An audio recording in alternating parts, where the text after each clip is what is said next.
Kita akan berdialog di Apa Kabar Indonesia Pagi pemirsa, dan bahasan kita ini terkait dengan apakah dalam aksi unjuk rasa beberapa waktu yang lalu benar ada disusupi gerakan makar dan juga ini terkait dengan aksi-aksi terorisme. Kita harus memilah nih yang mana sebenarnya perjuangan rakyat sesungguhnya dengan aksi yang terindikasi makar dan terorisme. Jangan sampai dicampur adukan begitu kan. Memang beberapa pihak juga menilai aksi anarkitis yang tiba-tiba saja muncul setelah demo ataupun matahari terbenam begitu ya. Iya. Malam hari ini kemudian yang diindikasikan adanya makar begitu. Baik, kita akan bahas ini bersama dengan narasumber yang sudah hadir di studio. Ada Pak Yusuf Warshim, anggota Kompolnas RI. Selamat pagi Pak Yusuf. Pagi. Assalamualaikum Pak. Waalaikumsalam, selamat pagi. Sehat Bang? Alhamdulillah. Kemudian ada Bang Margarito Kamis, pakar hukum tata negara Universitas Hairun Ternate. Selamat pagi Bang. Pagi Bang. Ya, pagi. Sepatunya keren Bang. Ini produk Bandung. Kece. Ya kan? Oke, mungkin saya mau tanya Pak Yusuf dulu. Pak Yusuf, tadi saya udah sampaikan di pengantarnya bahwa ini sepertinya harus diperjelas dulu yang menjadi aksi unjuk rasa terindikasi makar itu yang mana? Kan tidak boleh di generalisir, harus dipilah karena ada juga aksi yang benar-benar murni perjuangan rakyat gitu Pak. Ya tentu apa yang akan saya sampaikan dalam posisi Kompolnas sebagai pengawas. Dalam pantauan Kompolnas, kepolisian melalui intelijen telah mengetahui akan adanya kegiatan unjuk rasa. Nah, ada yang diberitahukan, ada yang tidak secara langsung.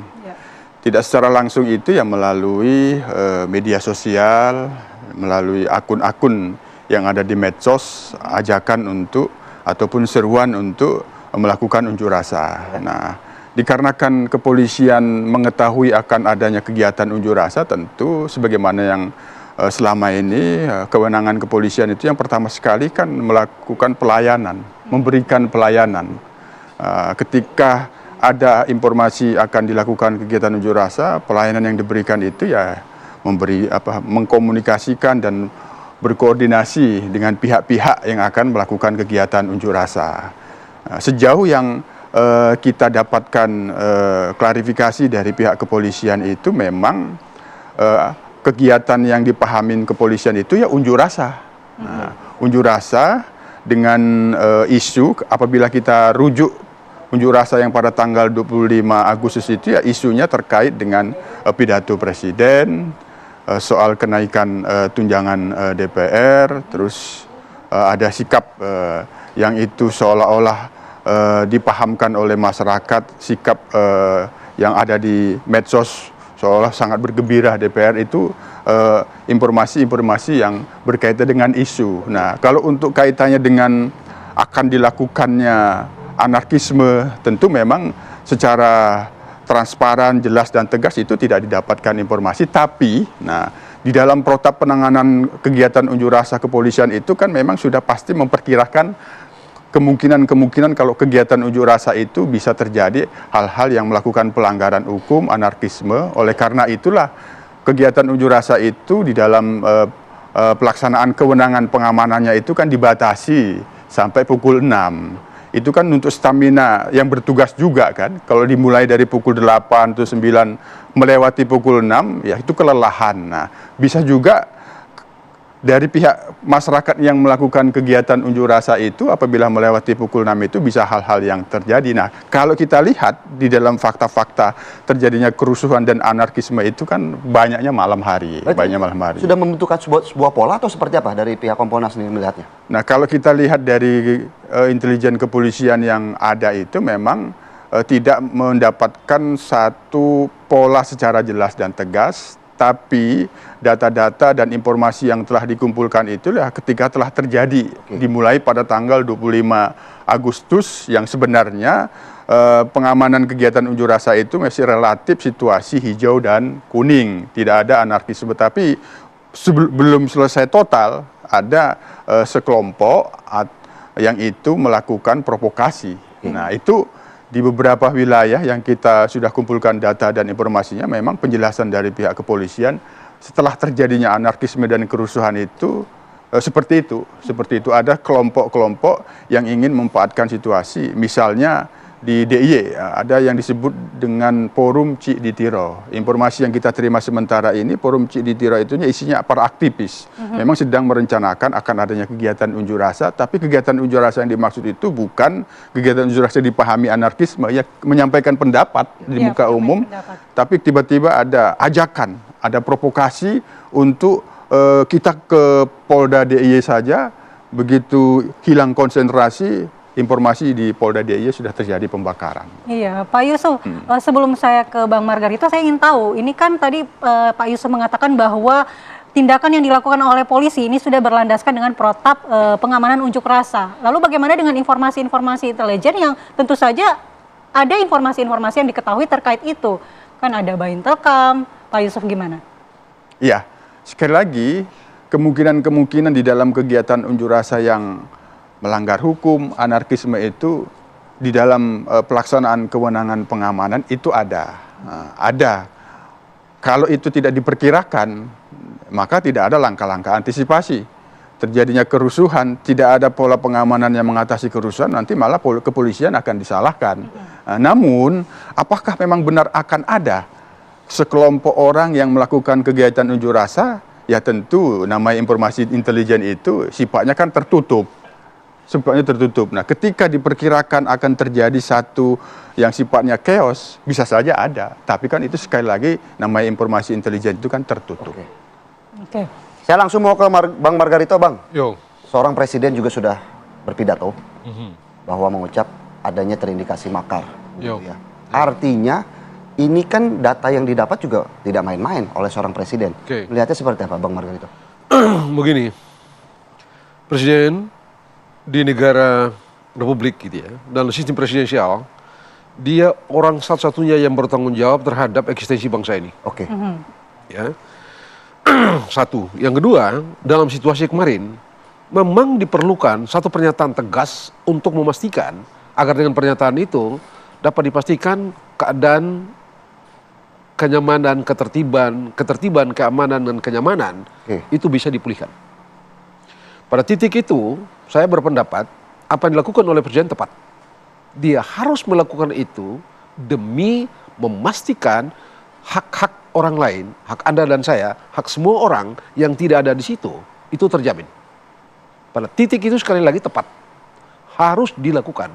Karena dia punya kewajiban konstitusional untuk melayani bangsa ini, untuk melayani rakyat ini, dengan cara satu di antaranya adalah memastikan bahwa hak-hak orang lain itu tidak terganggu dengan isu kemarin atau dengan peristiwa kemarin.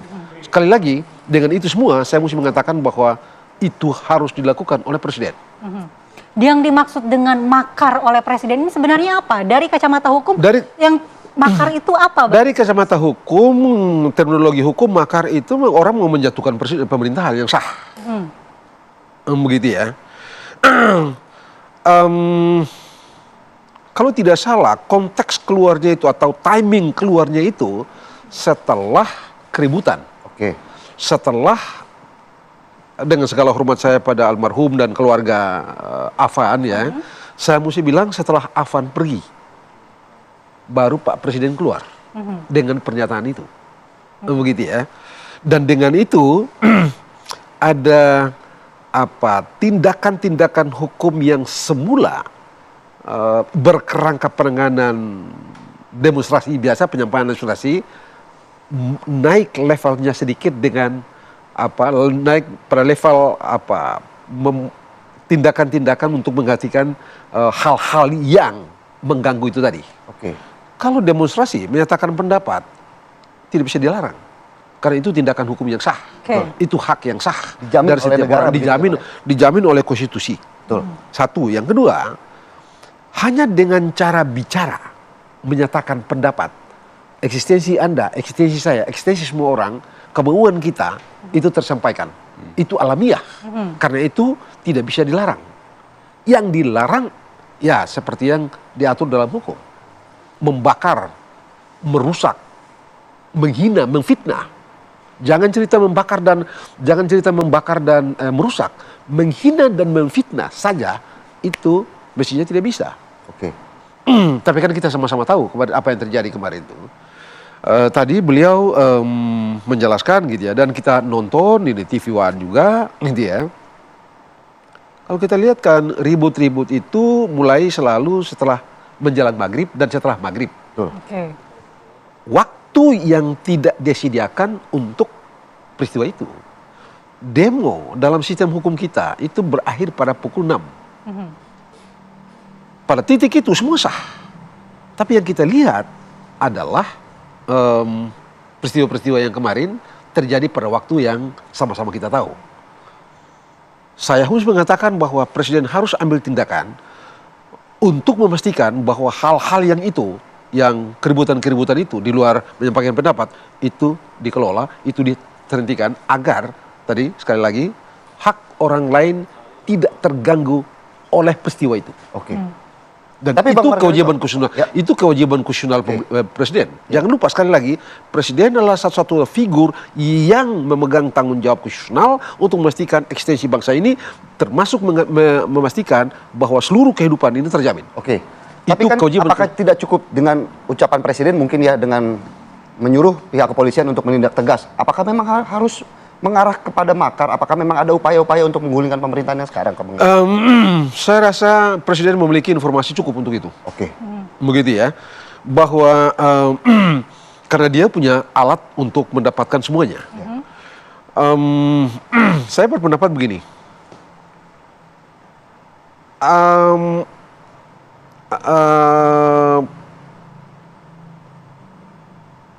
Makar dan atau tindakan yang sejenisnya itu memang masih diperhitungkan berdasarkan keadaan objektif yang terlihat. Oke. Demo dan keributan kan dua hal tuh. Ya, Ya. betul. Dua hal yang berbeda tuh kan. Anda demo-demo dijamin oleh undang-undang, tapi bakar tidak ada sama sekali. Ya. Mengapa mesti bakar? Betul. Satu. Yang kedua, kalau kita lihat secara keseluruhan ya, saya bertanya loh, bagaimana bisa orang mengidentifikasi rumah Pak Saruni? Oke. Bagaimana bisa teridentifikasi rumahnya Ibu Sri Mulyani? Oke. Bagaimana bisa orang mengidentifikasi rumah Uya Uya Kuya dan yang lain, Nafa Urba gitu? Bagaimana itu? Saya bukan analis intelijen, saya bukan analis keamanan, saya orang tata negara. Tapi dari sejarah tata negara menunjukkan dengan sangat meyakinkan bahwa perubahan-perubahan fundamental di beberapa negara, termasuk di kita beberapa waktu lalu, 98 dan 65 misalnya, itu menunjukkan bahwa ada kekuatan-kekuatan lain di luar rakyat yang bekerja. Siapa tuh, Bang? Perubahan, dan Anda tidak bisa mengatakan itu siapa. Anda tidak bisa langsung menunjuk begitu, agak sulit. Anda tahu revolusi, sebut saja misalnya, kalau revolusi terlalu panjang ya, 98, 65, dapat identifikasi orangnya?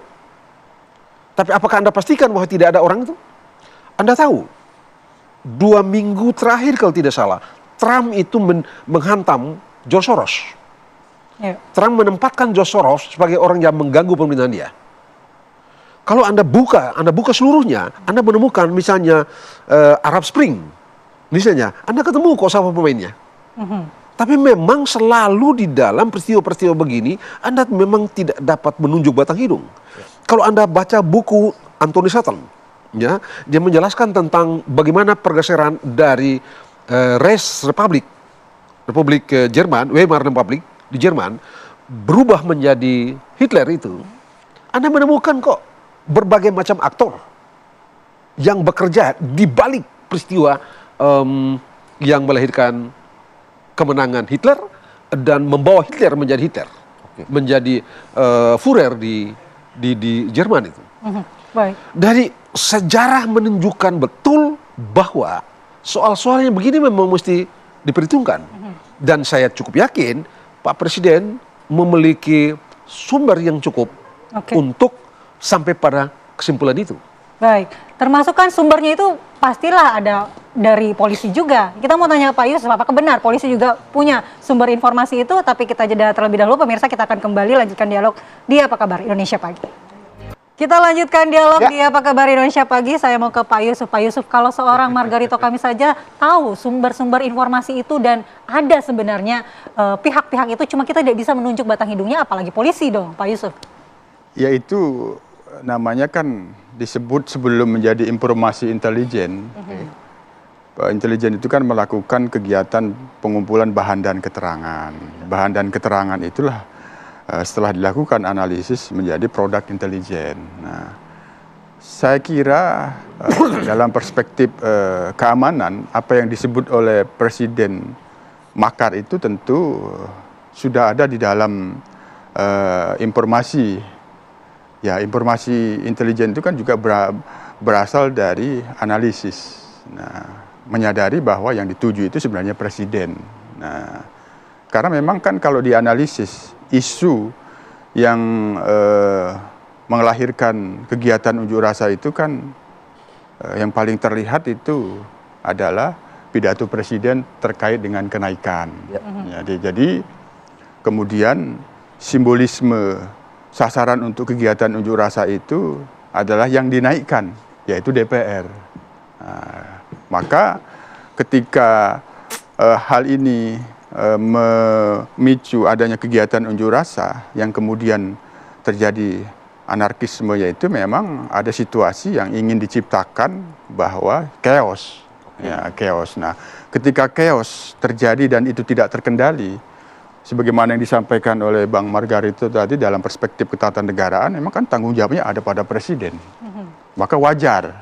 Nah, tentu dalam hal ini kita sebagai pengawas kepolisian maka mendorong pihak kepolisian ya sudah memang protapnya. Pelaksanaan kewenangan penanganan unjuk rasa itu dimulai dari pelayanan, pengamanan. Ketika terjadi pelanggaran hukum, anarkisme, kerusuhan, penegakan hukum. Itu sudah protapnya. Tapi polanya untuk anarkis yang kemarin sempat terjadi. Jangan-jangan begini nih. Jangan kalau kita ngobrol di pinggir jalan ini, kan demo itu begini. Ya. Di luar ini bakar-bakar demo bukan? Bukan kan? Kan. Nggak cukup nggak itu dijadikan sebagai indikasi? Secara Logis hukum nggak? cukup nggak, Bang? Logis nggak? Pakai akal sehat nih. Kalau orang demo itu asik gitu kan, bisa rapi-rapi begini asik, mungkin mesti begini, asik aja gitu kan. Oke, itu demo. Di luar itu, yang bakar sana, bakar sini, rusak sana, rusak sini, apa nggak cukup tuh?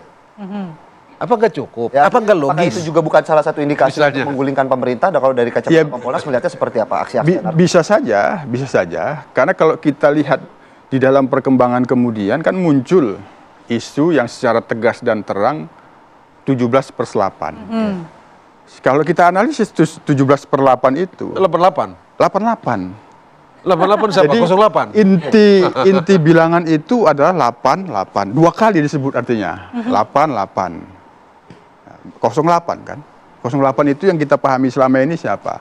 Dari sekian banyak tuntutan 17 dan plus 8 itu, kan itu tekanannya ada pada Presiden. Nah, tekanannya ada Presiden, maka ketika sudah ada situasi di mana ada kerusuhan dan apabila tidak terkendali, katakanlah ketika kemarin markas Brimob di Kuitang itu disasar begitu besar dan Brimob tidak defense, tidak bisa terkendali, dia melakukan reaksi juga, itu akan terjadi chaos yang sangat besar. Iya.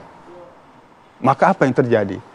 Tujuannya pasti Presiden yang harus dimintain tanggung jawab pada situasi itu. Itulah yang dimaksud Presiden itu, maka masuk akal disebut adanya makar. Oleh karena ini tugas kepolisian di dalam pengusutan anarkisme dan kerusuhan-kerusuhan itu, apa memang akan ada ke arah ke sana, ya itu memang harus diungkapkan. Nah, tugas kepolisian. Lalu kenapa ada wacana dibentuk lagi Satgas Makar? Apakah perlu menurut Pak Yusuf? Ya kalau kita dalam perspektif Kompolnas sebagai pengawas, kepentingan Kompolnas adalah memastikan kepolisian di dalam mengusut ini berkinerja baik. Nah, kita tidak bisa memberikan apa yang dimaksud tim investigasi, tentu itu apabila itu dimaksud kepada Presiden dari 17/8 itu kan sudah disebut tim investigasi, tentu itu kewenangannya ada pada Presiden. Kalau saya sih begini ya,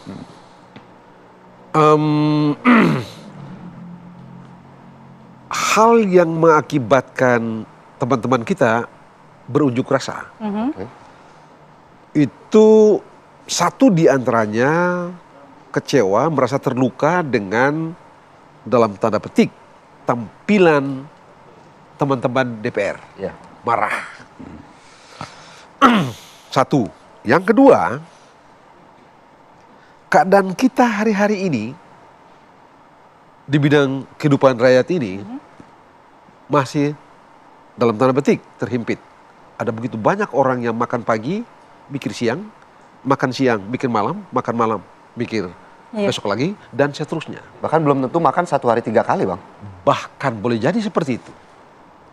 Nah, karena itu menurut saya lebih baik kita fokuskan energi kita, pemerintah kita, atau kalau kita bisa saran kepada pemerintah, lipat gandakan energi untuk memastikan menghilangkan sebab yang membuat keributan ini. Kemiskinan itu tadi. Distribusi sumber daya ekonomi, distribusi sumber daya politik dan segala macam itu kita beresin. Karena itu penyebab dasarnya. Dan untuk itulah negara ini kita bikin. Kesejahteraan itulah negara, untuk kesejahteraan itulah kita bikin. Sehingga dan Pak Presiden, pemerintah ini kan betul-betul, Presiden terutama begitu ya, menaruh perhatian luar biasa besar untuk memastikan agar ibu-ibu kita, bapak-bapak kita, anak-anak kita itu bisa diurusi dengan baik karena tercukupi sandang, pangan, papan dan macam-macam gitu ya. Energi ini yang mesti kita, atau keadaan inilah yang barangkali perlu kita dorong sekuat-kuatnya untuk direlasikan pada hari-hari ini. Menurut saya tadi Anda punya pertanyaan ke beliau gitu soal apakah perlu dibikin satgas Anti makar. anti makar untuk apa? Untuk apa gitu? Lebih baik duit itu kita pakai untuk beli susu anak-anak. Kalau TGPF, Bang? Untuk apa? Tidak, menurut saya tidak, keadaan objektif kita di saat ini itu tidak memberikan reasoning untuk secara hukum melakukan tindakan hukum berupa sebut saja investigasi, tim investigasi atau kalau investigasi untuk makar itu gitu ya. Bagi saya secara objektif tidak ada necessity, constitutional necessity untuk sampai ke tindakan itu. Baik, tidak ada necessity. Tapi Tidak ada berarti ini kembali dipercayakan saja untuk pengusutan pelaku-pelaku yang terindikasi makar ini kepada polisi. Oh iya, Oke. penegakan hukum itu. Baik, untuk memastikan bahwa memang Presiden ini punya data terkait makar karena pada hari Minggu pekan lalu saat memanggil ketua-ketua partai, kemudian Presiden mengeluarkan pernyataan bahwa ada indikasi makar dan terorisme. Kita dengarkan kembali pernyataan Presiden Prabowo Subianto berikut ini. Penyampaian aspirasi bisa dilakukan secara damai. Namun, jika dalam pelaksananya terdapat kegiatan-kegiatan yang bersifat anarkis, destabilisasi negara, merusak atau membakar fasilitas umum, sampai adanya korban jiwa, mengancam dan menjarah rumah-rumah dan instansi-instansi publik maupun rumah-rumah pribadi, hal itu merupakan pelanggaran hukum. Dan negara wajib hadir dan melindungi rakyatnya. Para aparat yang bertugas harus melindungi masyarakat, menjaga fasilitas-fasilitas umum yang dibangun dari uang rakyat. Aparat yang bertugas juga harus menegakkan hukum apabila ada pelanggaran-pelanggaran yang mengancam kehidupan masyarakat luas. Ya, tetapi Bang Margarito, pernyataan Presiden tadi kita sudah mendengarkan kembali, sudah merefresh kembali, yang kemudian membuat Ketua BEM UI Agus Setiawan juga mendorong, meminta untuk segera dibuktikan dong makarnya. Tapi kan ini juga kemudian bisa memberikan rasa nyaman kepada mungkin mereka-mereka berbagai elemen masyarakat yang ingin menyampaikan aspirasi supaya tidak disusupi begitu ya oleh para pelaku makar ini. Enggak, kan ini begini, ada demo sampai dengan jam 6. Keributan terjadi di atas jam 6. Dengan semua yang sudah terjadi itu, Presiden melihat, loh ada kemungkinan begini nih, di mana salahnya? Demo itu adabnya begini. Oke. Yang ini bukan adab demo. Ini Ibu Sri punya rumah, nanti sekarang ini baru kita tahu, oh ada rumah di sini itu. Kuya juga nanti sekarang ribut-ribut ini baru kita tahu, oh ada di sini nih. Tapi bagaimana bisa teridentifikasi dalam waktu yang begitu, teridentifikasi oleh hal apa yang sudah terjadi kemarin itu, atau dapat diidentifikasi itu. Tapi publik Terjadi ingin di tengah transparan, malam. Bang, ditunjukkan yang mana yang makar itu supaya... Oh iya betul, saya setuju gitu ya. Bagaimana kalau misalnya katakanlah gitu ya, aparatur pemerintah itu menandai yang sudah terjadi itu sebagai indikasi makar. Bagaimana kalau itu? Sebab ini berbeda dan ini. Oke. Logis enggak? Demo itu adabnya begini.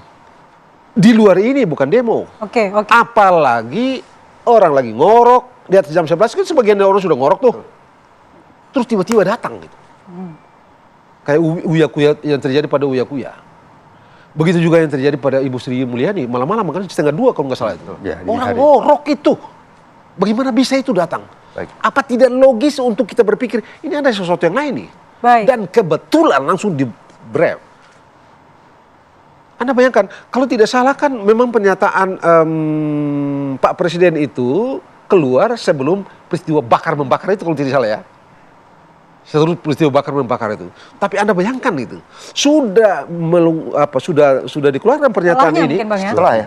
Setelah ya? Setelah, betul sekali. Setelah pernyataan itu dulu kan baru bakar-membakar terjadi itu. Ya. Tanggal 29. Coba. Di mana itu? Ada nggak korelasi logisnya itu? Atau kita mesti lihat ini sebagai sebuah fenomena yang layak untuk dipertimbangkan sebagai tindakan yang di sini ini kira-kira akan berjalan ini. Baik. Satu ya. Yang kedua, apa kita mau pemerintah itu tidak stabil, minimum gitu ya. Oke. Sehingga Anda jangan lupa ya, kenapa kita bikin pemerintahan presidensial?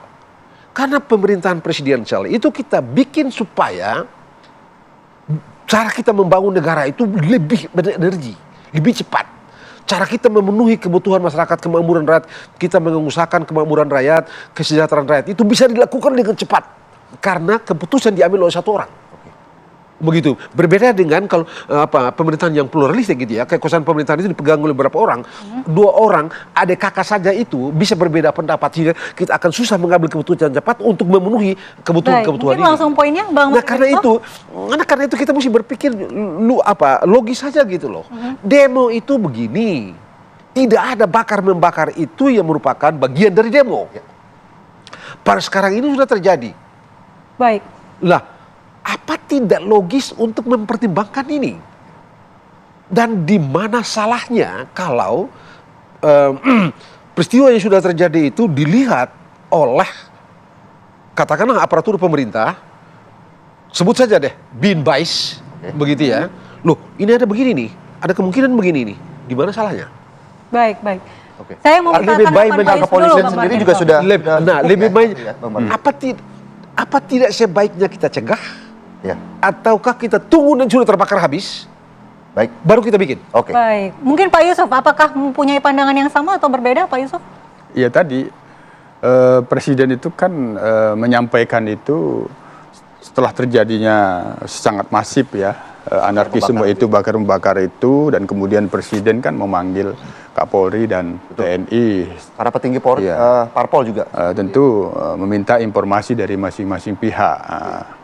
Nah, oleh karenanya tadi saya sudah menyampaikan bahwa dari isu yang muncul itu kan memang kita cermati pergerakannya itu setelah tanggal 17 ya, 17 Agustus tanggal 18 itu mulai tentu. Nah, hanya sekali lagi perspektif melihat ini politik. Ini kan masa konsolidasi Presiden Prabowo yang kebetulan ada isu. Nah, isu inilah ada geopolitik internasional, kondisi dalam negeri itu saling bercampur. Nah, oleh karena itu, ketika Presiden sekali lagi menyebut makar, maka ini kami sebagai pengawas kepolisian tentu memastikan kepolisian di dalam proses penegakan hukum yang berjalan sebagaimana instruksi Presiden mengambil tindakan tegas yang dimaksud adalah tegas dalam perspektif negara hukum, ya. Itu harus bisa tentu kita mendorong itu terungkap fakta-faktanya, apakah ada skenario khusus dari kelompok-kelompok tertentu. Baik. Tapi secara teoritik, kalau kita menganalisis di dalam social movement, gerakan sosial, perubahan terjadi itu tidak terlepas dari kelompok menengah. Yang sudah mengambil alih dan mengambil peran. Tetapi bagaimana kemudian suasana damai yang saat ini tercipta juga sudah menjadi... Dalam situasi apapun ya, pemerintah mesti pastikan bahwa satu, hukum existing, ya, keadaan negara, hak-hak rakyat, hak-hak individu, baik secara individu maupun secara kelompok, secara bermasyarakat, itu terjamin. Baik, terima kasih Bang Margarito. Terima kasih Bang Margarito, terima kasih Bang Yusuf untuk pagi hari ini. Dan tentunya memang kita berharap ya, sudah cukup demo-demo boleh, tapi jangan anarkis begitu ya di Kumala ya. Begitu. Karena yang penting demo boleh karena suasana di